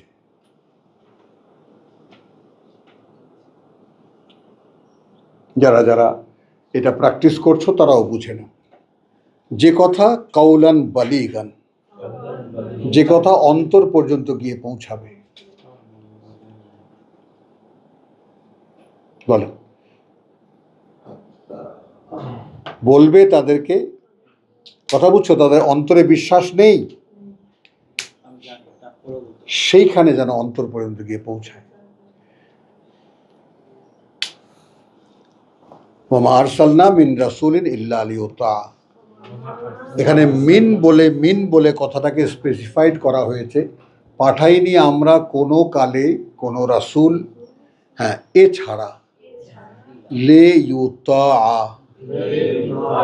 যেন আনুগত্য করা হয় তার, বিইজনিল্লাহ, ইচ্ছা অনুযায়ী আল্লাহর, বা সম্মতি অনুযায়ী আল্লাহ। তাহলে রাসূলের আনুগত্যে আল্লাহর সম্মতি আছে। রাসূল পাঠান এই জন্য যে আমি অদৃশ্য, আর আমি কিভাবে কি বলি সেটা এই লোকটা জানে, এই লোকটাকে আমি চালাই, তোমরা এই লোকটাকে অনুসরণ করো, তাহলে আমাকে অনুসরণ করা হবে। এই তো রাসূল, খেয়াল করবা। তো এখন সেই যুগ আর এই যুগ, সেই যুগের সর্বশেষ রাসূল ছিলেন মুহাম্মদ রাসূলুল্লাহ। তা তার যুগ শেষ হয়ে যাওয়ার পরে আল্লাহর মনোনীত মানুষ, যারা আল্লাহর কথা মানুষকে বলবেন, যারা, সেই মানুষের যে ধারাবাহিকতা, সেই মানুষদের যে নূহ থেকে নিয়ে বা আদম থেকে নিয়ে মুহাম্মদ রাসূলুল্লাহ পর্যন্ত, সেই ধারাবাহিকতা শেষ হয়ে গেছে। হলো প্রমাণ কি? প্রমাণ হলো এর আগে কোনো কিতাবের লিখিত কোনো রূপ এই পৃথিবীতে নাই। এটাকে সাইন হিসেবে কে নিচ্ছ, কে নিতে পারবা, কে বুঝতে পারবা এই কথাটা?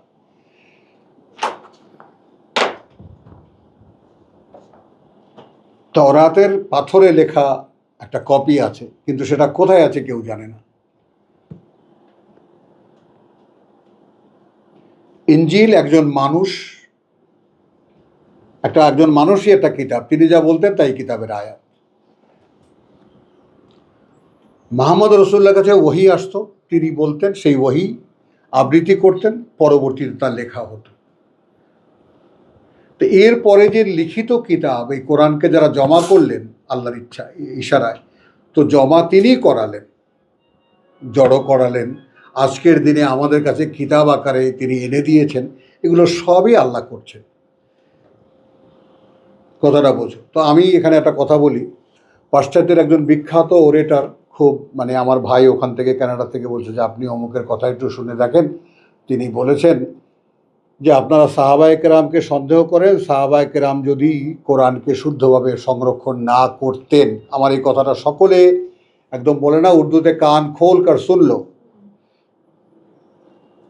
সাহাবায়ে কেরাম যদি কোরআনকে বিশুদ্ধ না রাখতেন তাহলে কোরআন বিশুদ্ধ আমরা পেতাম কিভাবে? ভাবো। সারা ইউরোপ, উনি, আমি নাম নিলাম না, তোমরা শুনে নেবা, জেনে নেবা, সারা ইউরোপ কাঁপিয়ে তুলেছেন ইসলামী বক্তা একজন। তা আমি আমার ভাইকে বললাম, ভাই তুই বলেছিস তো ভালো, তুই শোন, আমের তো শোনার সুযোগ হয় না, আমি তো সারাদিন থাকি একটা ধ্যানে, তো তোকে একটা কথা জিজ্ঞেস করি যে এই কোরআন, যে কোরআন আমার সামনে, তোর সামনে, সেই কোরআন আল্লাহর সংরক্ষণে সংরক্ষিত নয়, এবং তিনি যত রকমের ঘোরপ্যাচ হোক না কেন এটা তিনি সংরক্ষণ করেছেন। কাকে দিয়ে করিয়েছেন, কিভাবে করিয়েছেন, ওটা কোশ্চেন নয়।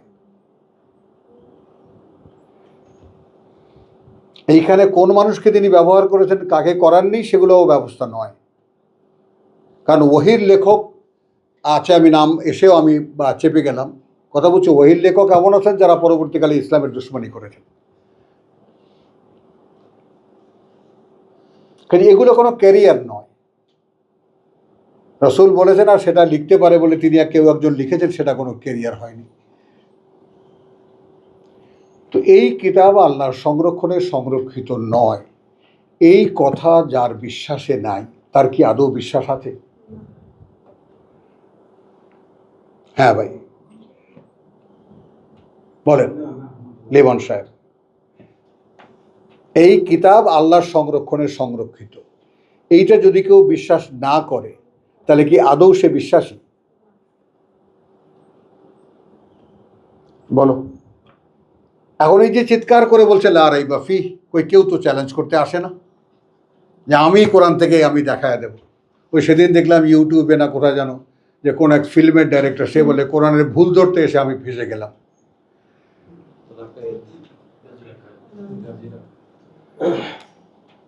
বুঝছো তো? সেটা দেখো তাহলে, ওয়ামা আরসালনা মিন রাসূলিন ইল্লা লিইউতা বিইজনিল্লাহ। বলছি এই এখনই বলবো, তাহলে রসুলদের যুগটা শেষ। এখন তিনি কোরআন ছাপার অক্ষরে হাতে হাতে পৌঁছাবার, সারা পৃথিবীতে পৌঁছাবার ব্যবস্থা করেছেন।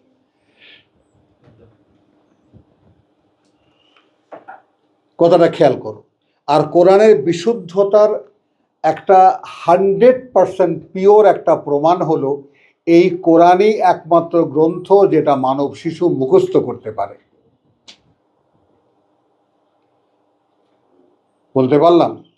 এইভাবে এত বড় একটা ভলিউমকে মুখস্থ করা অন্য কোনো জিনিসের পক্ষে সম্ভব না, অন্য কোনো সাবজেক্ট সম্ভব না এইভাবে মুখস্থ করা। আমি কি বলতে পারলাম কথাটা? এটা তার বিশুদ্ধতার প্রথম প্রমাণ, এটা মুখস্থ হয়। কারণ এটার মধ্যে একটা ঐশী রিদেম আছে যেটা মগজের সাথে সেট করা। তো যিনি এই অস্তিত্ব সৃষ্টি করেছেন তিনিই লিখেছেন এই কিতাব, বা তিনিই বলেছেন এই কথা, এবং কোথায় এটা সংরক্ষিত হবে তাও তিনিই বানিয়েছেন। অতএব এটা মানুষের সঙ্গে সামঞ্জস্যশীল, এটা প্রমাণিত। আরো অন্যান্য হাজারো প্রমাণ আছে।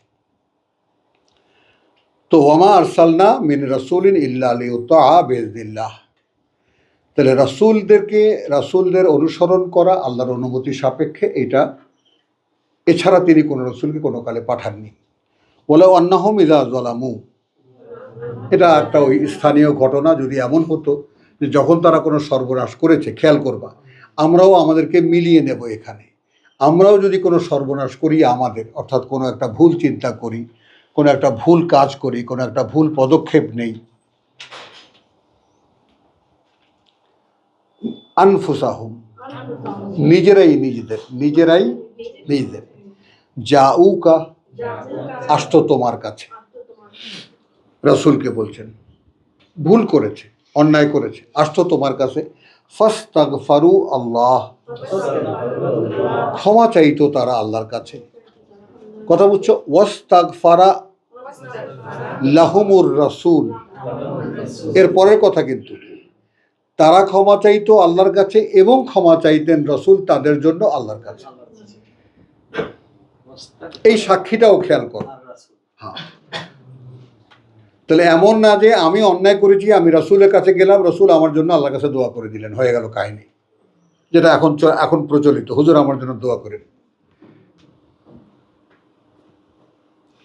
ক্ষমা চাইতে হবে যে অন্যায় করেছে তার, এবং এটা যদি রাসূলের সামনে হয় তাহলে কি হবে? রাসূল তখন বলবেন, প্রভু এরা ক্ষমা চাচ্ছে, আমি সাক্ষী,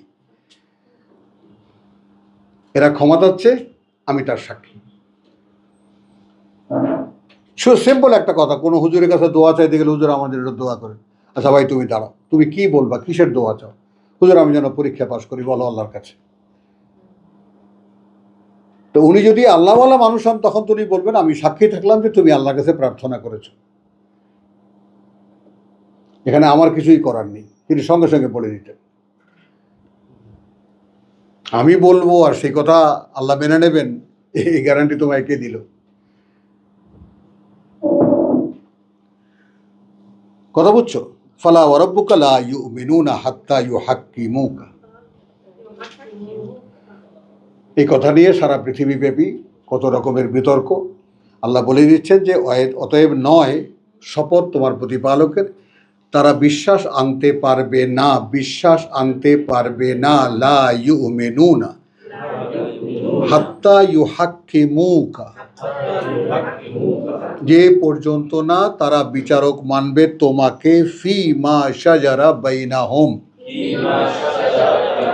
সেই সব বিষয়ে, যে সমস্ত বিষয় বিবাদ করে তারা নিজেদের মধ্যে। কি বলো? যে সমস্ত বিষয়ে তোমার আমার মধ্যে পারিবারিকভাবে যে কোনো ধরনের বিতর্ক করলো, সেইখানে তোমাকে রাসূলকে, মানে তোমার বিচারক না মানবে। ঈমান কোথায় কোথায় আটকা পড়ে আছে দেখো। স্বয়ং সৃষ্টিকর্তা শপথ করে বলছেন, তোমার প্রতিপালকের শপথ করে বলছি, যে পর্যন্ত না এরা তোমাকে বিচারক মানতে পারবে, এদের প্রত্যেকটা বিতর্কের, প্রত্যেকটা ঝগড়া বিবাদের মধ্যে ঈমান আনতে পারবে না। বোঝা যায়? আচ্ছা, তারপরে দেখো লা ইয়াজিদু ফি, আচ্ছা এখন তুমি সুম্মা লা ইয়াজিদু ফি আনফুসিহিম হারাজান, এখন তুমি একটা ফয়সালা দিয়ে দিলে, তারপর তারা তাদের মনের মধ্যে খুঁজেও পাবে না কোনো ধরনের কোনো অনুযোগ। তুমি আমি বিচার চাইতে গেছি, আমি সেখানে ঠকে গেছি, আল্লাহ রসুল ফয়সালা করে দিয়েছেন, মনের মধ্যে কোনো অনুযোগ থাকতে পারবে না। লিটমাস টেস্ট দেখেছ? বিশ্বাসী কাকে বলে দেখেছ? অনুযোগ থাকলে বিশ্বাস নাই। কথা বুঝছো? হারাজান মিম্মা কাদাইতা ওয়া ইউসাল্লিমু তাসলিমা, বরং মেনে নেবে তারা একেবারে সমর্পিত হৃদয়ে। আচ্ছা, এখন এই জায়গাটা আমি একটু ক্রস করে দেখিয়ে আমরা অন্য প্রসঙ্গে যাব। সূরা বাকারা 213টা একটু দেখে নাও।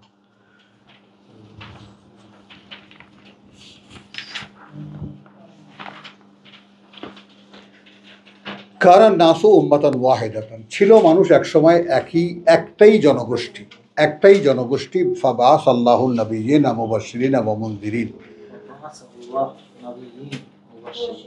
ওয়া মুনযিরিন তারপর প্রকাশ করলেন আল্লাহ নবীগণকে সুসংবাদদাতা এবং সাবধানকারী হিসেবে। ওয়া আনজালা মাআহুমুল কিতাব, এবং অবতীর্ণ করলেন তাদের সাথে খেয়াল করবা রসুলদের সীমারেখা বলে দিলেন, তারা কি সুসংবাদদাতা এবং সাবধানকারী। বলো, রসুলরা কি? এবং তাদের সঙ্গে কিতাব নাজিল করলেন। কেন? বিল হক, চূড়ান্ত বাস্তবতা দিয়ে বা সত্য দিয়ে। লিয়াহকুমা বাইনান নাস, ফয়সালা দিতে মধ্যে মানুষের। ফিমা ইখতালাফু, সেই সব বিষয়ে যে কোনো ইখতিলাফ করে তারা, যে কোনো বিতর্ক করে তারা, ফিহে, তার মধ্যে। তাহলে তোমার আমার সমাজের যে কোনো জায়গায় যে কোনো বিপদ বিসংবাদ যা কিছুই হোক না কেন, সমাধান দেবে কে? কিতাব। যখন রসুলরা ছিলেন তখন সমাধান দিতেন কে? রসুল। এখন এখন সমাধান দেবে কে? কিতাব। এখন কোথায় আটকা পড়ে আছে একটু খেয়াল করো। এখন আচ্ছা, ওয়ামা ইখতালাফা ফিহে, কিন্তু না কোনো বিতর্ক করেছে তা নিয়ে, অর্থাৎ কি নিয়ে? কিতাব নিয়ে। ইল্লা, তারা ছাড়া, আল্লাযীনা উতুহু, তারাই যাদেরকে তার দেওয়া হয়েছিল, অর্থাৎ রসুল যে সাহাবীদেরকে কিতাব দিয়েছিলেন তারাই। তিনি তো চলে গেছেন।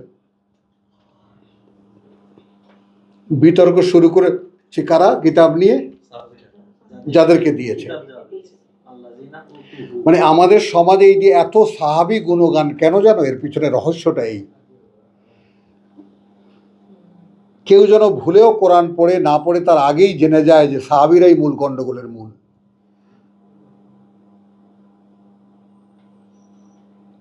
এবং ওই জন্য সাহাবীর এক্সটেন্ট বাড়াতে বাড়াতে কোন পর্যন্ত আনছে? রসুলের আমলে যার জন্ম হয়েছে সেও সাহাবী। কি ভাই? ওই আমাদের ভাই হাসেন, নতুন নতুন মেহমান আরো আছে যে সে আসতে পারেনি, দূর দেশে আছে, রসুলের কথা শুনেছে, সেও সাহাবী।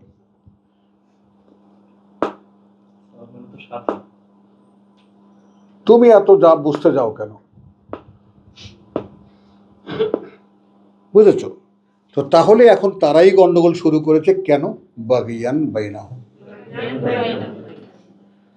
এবং এই যে বাগিয়াম বাইনাহুমের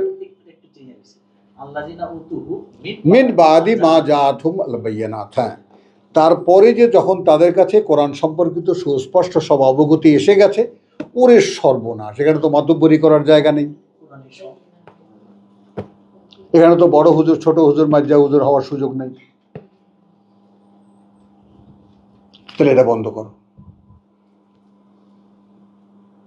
না থাকবে বাঁশ, না বাজবে বাঁশুরি। ফাহাদা আল্লাহ, এইটুকু দেখে নেন সকলে আমাদের এখানে যারা উপস্থিত। হ্যাঁ, তারা তো তাদের কথা বুঝছো, কে বড় কে ছোট। আমাদের 4 খলিফার বিতর্ক থেকেই তো আমরা ইতিহাস শুরু হয়ে গেল বিকৃতির। বলো, আমাদেরই লেখা ইতিহাস, ইসলামের ইতিহাস, সেখানে 4 খলিফার 4 রকমের কাহিনী। কেন? একই সময়ে 4 জন রসুলের আনুগত্য করেছে, তাহলে 4 রকম হবে কেন? বলো। এখন আমরা আমাদের স্বার্থের জন্য খোলাফায়ে রাশিদুন, তাহলে ওইখান থেকে যে ভুলের স্বীকৃতি দেওয়া, ওনারা যে যাই ইন্ডেমনিটি দেওয়া, ওনারা যাই করেছেন ওখানে কোনো ভুল ধরা যাবে না। এই ইন্ডেমনিটি কে দিয়েছে? আমরা দিয়েছি, কারণ তাদের দোহাই দেওয়া যাবে। এই জন্য নামের আগে সিদ্দিকি, কি উসিলা? আবু বকর সিদ্দিক। নামের আগে ফারুকি, কোত্থেকে? ওমর ফারুক রাদিয়াল্লাহু তাআলা। অমুক ওসমানী, কি বংশ পাও? আর আলী তো আমাদের নামের আগে, মোহাম্মদ আলী, অমুক আলী, তমুক আলী, আলীর তো অভাবই নেই।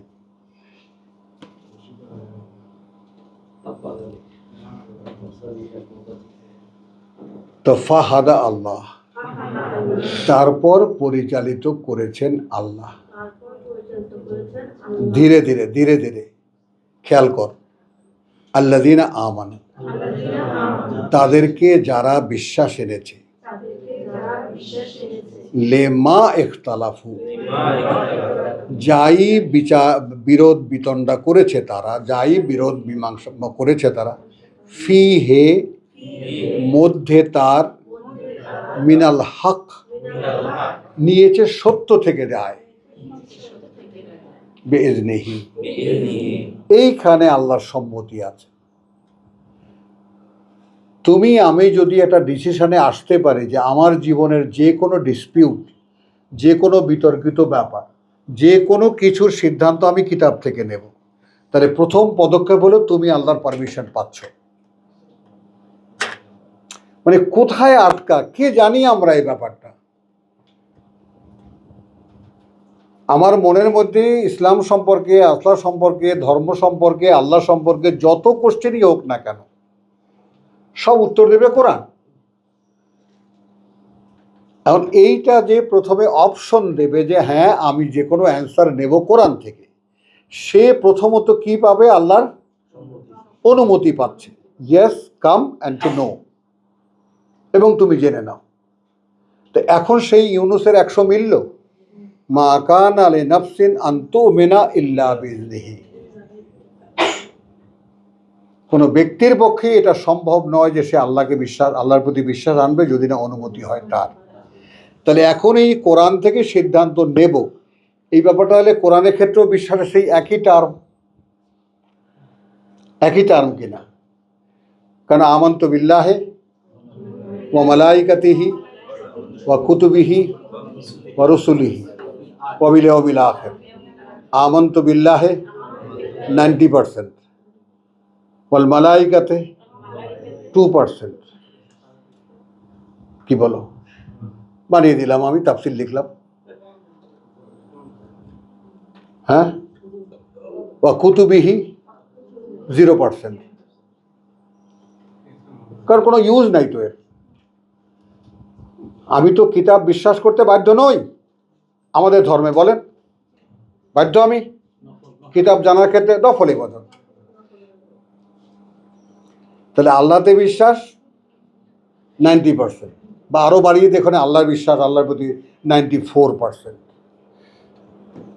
ফেরেশতা বিশ্বাস, ফেরেশতা যে আছে এটাই তো জানি না, তার ইউজটা কি, সে কোথায় লাগে, কি করে তো জানি না আমরা।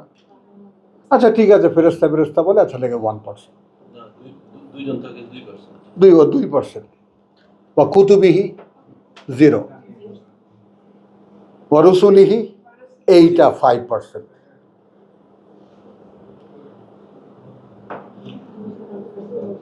ওয়া বিল ইয়াউমিল আখির এইটা 0, ওটা থাকলেও পারে নাও থাকতে পারে। এই হলো আমাদের বিশ্বাসের। হ্যাঁ, রাসূল বিশ্বাস তো যারা কোরআন মানে তারা না। হ্যাঁ হ্যাঁ, রসুলের পার্সেন্টেজ আরো বেশি হবে। ও সাফায়াত আছে। আচ্ছা, তো এইরকম তো না। যতটা বিশ্বাস আল্লাহতে, অতটা বিশ্বাস ফেরেশতাতে, অতটা বিশ্বাস কিতাবে, অতটা বিশ্বাস রাসূলগণে, এবং সব কিছু ছাপিয়ে ওয়া বিল আখিরাতি হুম ইউকিনুন,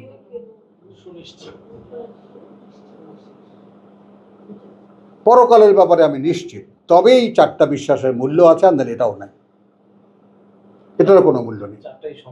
4টাই সমান, এটার কোনোটাই কোনো কম বেশি হবে না। এখন আমাদের তো আল্লাহ বিশ্বাস আছে, এটাই তো যথেষ্ট, আলহামদুলিল্লাহ। তো এইবারে আমরা একটু বিরতি নেই না, বামা আলাইনা। আচ্ছা, দেখা হলো যে আমরা দেখলাম, হ্যাঁ করছি, যে ফাহাদা আল্লাহু আল্লাযীনা আমানু লিমা ইখতালাফু ফীহি মিনাল হক বিইজনিহি। এখন আমরা উপস্থিত যারা আছি তারা সকলেই জীবনের জন্য একটা প্রিন্সিপালকে আমরা ধরে নিতে পারি যে আমাদের জীবনে যে কোনো বিতর্কিত ব্যাপার, যে কোনো আর্গুমেন্ট, যে কোনো ভাবনা চিন্তার ক্ষেত্রে কোনো জটিলতা, যত কিছুই হোক না কেন, আমার নিজের মনের প্রশ্ন, কেউ প্রশ্ন তুললে অথবা আমার মনে প্রশ্ন জাগলে উত্তর নেব আমি আল্লাহর কিতাব থেকে। এইটা যদি কেউ মনে মনে স্থির করে, এই যে অপশনটা যদি কেউ দেয় নিজের ক্ষেত্রে, যেমন কোরআনে এগুলো কতগুলো কথা আছে, টার্ম আছে, যেমন কেউ ফমান ফারাদা আলাইহি আলাইহি আল হজ, নিজের জন্য অব্লিগেশন করে নিল হজ করবে, অর্থাৎ সেটা ব্যক্তিগত উদ্যোগ। তাহলে কেউ যদি ব্যক্তিগতভাবে এই উদ্যোগ নেয় যে আমার জীবনের বা আমার মনের মধ্যে যত কোশ্চেন, সব কোশ্চেনের উত্তর নেব আমি কোরআন থেকে, তাহলে প্রথম কথা হলো তার প্রাপ্তি ঘটবে, আল্লাহর পারমিশন সে পাবে। তাহলে এখন শুধু এই সিম্পল এতটুকুই নিয়ে আমরা এই বিরতিতে যাচ্ছি যে একটা জীবন আল্লাহ কর্তৃক অনুমোদিত, একটা জীবন অনুমোদিত, তাহলে গোটা ফেরেশতারা এর পেছনে লেগে যাবে এই ভদ্রলোক কখন কোনটা চায়, সঙ্গে সঙ্গে সেই রিপোর্ট নিয়ে আল্লাহর কাছে। এই চিন্তা করলে পারমিশন পাবে, পারমিশন হলে কি হবে, গোটা গোটা অদৃশ্য জগৎ অ্যাক্টিভ হয়ে যাবে, তারপরে অনুমতি। অনুমতি। কথাটা বুঝছো না? গোটা অদৃশ্য জগৎ তো তখন অ্যাক্টিভ হয়ে গেল তোমার পক্ষে, প্রো হয়ে গেল। যারা আগে তোমার ব্যাপারে কোনো লক্ষ্যই ছিল না, তারা, হ্যাঁ, অদৃশ্য জগৎ এখন দৃশ্যমান হয়ে গেল তোমার, তোমার জন্য অ্যাক্টিভ হয়ে যাবে। পারমিশন দেওয়ার পরে তো অনুমতি। হ্যাঁ, ওইটাই তো পারমিশন। দেওয়ার পরে সবাই অবশ্যই অ্যাক্টিভ হবে, অ্যাক্টিভ হবে, তারপরে তো অনুমতি। না না, অনুমতি না, ওই পারমিশনই অনুমতি বলো। পারমিশন আর অনুমতি কি? একই জিনিস। মানে তুমি তো আগে কথাটাকে একটু আটকে গেল কি, তুমি তোমার তোমার তোমার জীবনের যে কোনো সমস্যার সমাধান তুমি নেবা কিতাব থেকে, এটা ব্যক্তিগতভাবে তোমার একটা অপশন। এবং এটা জানলো কারা? জানলো ফেরেশতারা, জানলেন আল্লাহ। কোনো ব্যক্তি সাক্ষী নয় এখানে, কোনো মানুষ সাবজেক্ট নয় এখানে, সঙ্গে সঙ্গে আল্লাহ এবং তার ফেরেশতারা অ্যাক্টিভ হয়ে গেল। হ্যাঁ ভাই, প্লিজ বলেন। আমি যদি সিদ্ধান্ত নিই যে এখন থেকে আমার সমস্ত বিষয়ের প্রশ্নের উত্তর আমি ফাইসালার কোরআন থেকে নিব, আমি এটা মেনে নিলাম এবং আমার এটা সিদ্ধান্ত আল্লাহর পক্ষ থেকে। আমিন। তা আমি তো কোরআন জানি না, তাহলে ফাইসালাটা আমি কিভাবে কোরআন থেকে নিব? তখন আমি একজনের কাছে যাব, আসবেন, জানে, আসবেন, সে একজন হুজুর হতে পারে। তখন তিনিও তো হুজুরও হতে পারবে না, কারণ হুজুররা কোরআন জানে না। এটা আপনি ভালো করে সাক্ষী দেবেন, দেবেন বলেন। আপনি তার প্রধান সাক্ষী, যে আপনি, আপনার ব্যাকগ্রাউন্ড যেটা শুনলাম হুমায়ুনের মুখে, আপনি জানেন যে হুজুররা কোরআন জানে না, বলেন। কোনো দ্বিধা আছে সাক্ষী দিতে? তাহলে আপনি হুজুরের কাছে যাবেন কেন? আমরা যে অভ্যস্ত বলে এইটা আমরা কি অভ্যস্ত। তো এখন তো আপনি ভিন্ন ট্র্যাকে চলে আসেন, আপনি সিদ্ধান্ত আর হুজুরের কাছ থেকে নিচ্ছেন না। আগে তো সব কিছু তার কাছে জিজ্ঞেস করতেন, এখন তো জিজ্ঞেস করবেন কোরআনের কাছে। তাহলে আপনাকে খুঁজতে হবে কোরআন কে জানে। অথবা আপনাকে কোরআন সরাসরি জানার উত্তর নিতে হবে। হ্যাঁ, অথবা আপনি নিজে পড়বেন, আল্লাহ যদি দেয় তা আপনাকে ওই কোরআন থেকে আল্লাহই আপনাকে দিয়ে দেন। আলহামদুলিল্লাহ, একটু বিরতি নেই। মা আলাই নেই জালবালা। হ্যাঁ, হ্যাঁ,